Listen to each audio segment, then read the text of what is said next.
सबके राधे राधे।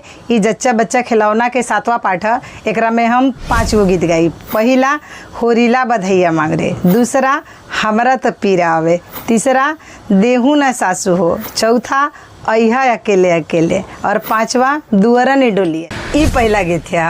हमारा कवन भैया के बेटा भइले, ननद बाधाव मांगे आइली रे, होरीला बधैया मांगू रे, होरीला बधैया मांगू रे, झाड़ूला बधैया मांगू रे।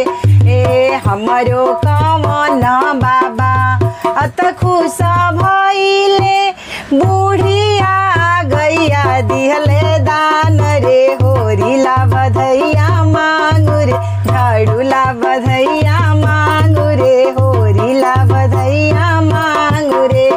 ए रहियन गैया थसकती गईली, केहू ना उठवैया भेटा